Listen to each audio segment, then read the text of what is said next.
Pace magazine at Bonnaroo 2009, and I'm here with Greg Gillis, better known as Girl Talk.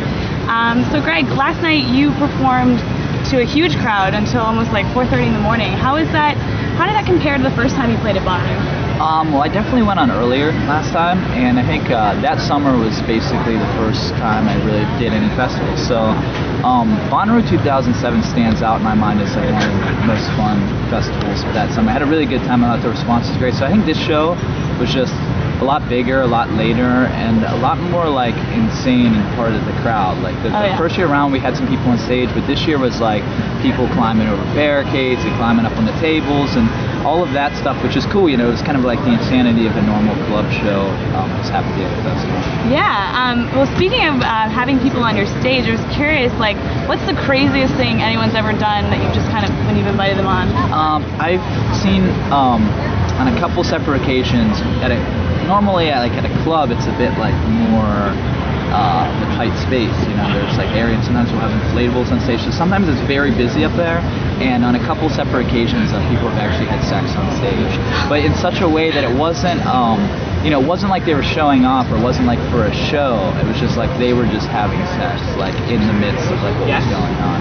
Pretty intense. I mean, yeah. It's a huge, you know, it's obviously a huge compliment to me. It's something I take very serious. And yeah, it's exciting, you know, when people kiss at a show, or like high five or hug or whatever, those are all like ways to show that they're like into this particular moment. I feel like, you know, having sex on stage is at like next level, you know, that sort of progression.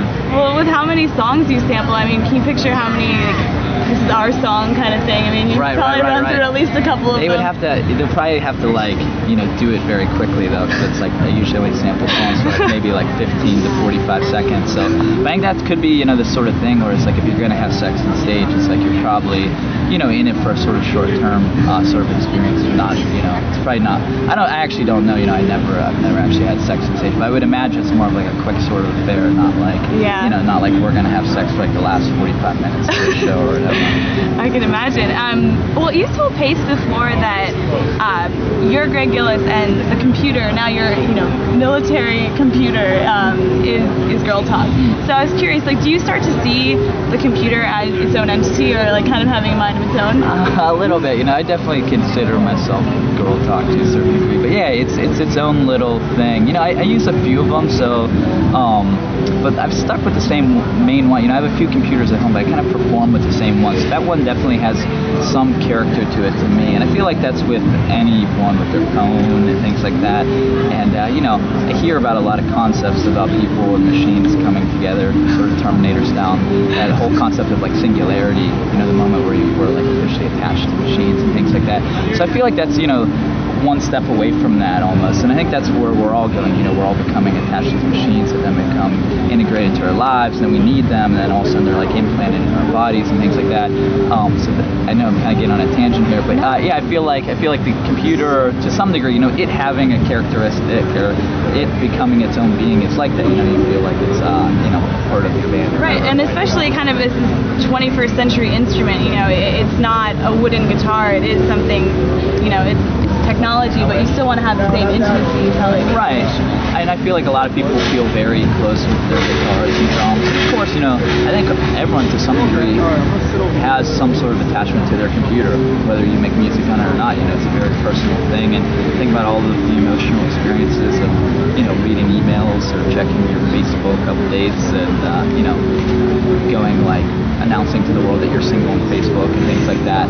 So yeah, I think it's, you know, it's inevitable. You know, I don't feel like, you know, I don't talk to my computer or anything like that, but I feel like, you know, everyone has this connection. It's hard to define. I feel like we're moving into an area though where it's going to become more and more, you know, a part of you. Yeah. Well, just to wrap up and let you get back, you know, to the festival.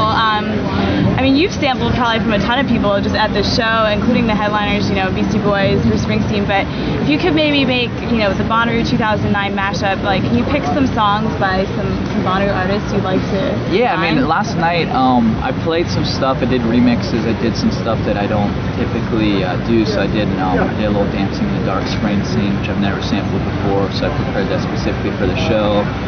and I did Out Green, Let's Stay Together, which is something I've been working on a little bit recently, and I did a couple different Snoop songs, Dropped It Like It's Hot, and I did I think a couple different Beastie Boys beats as well.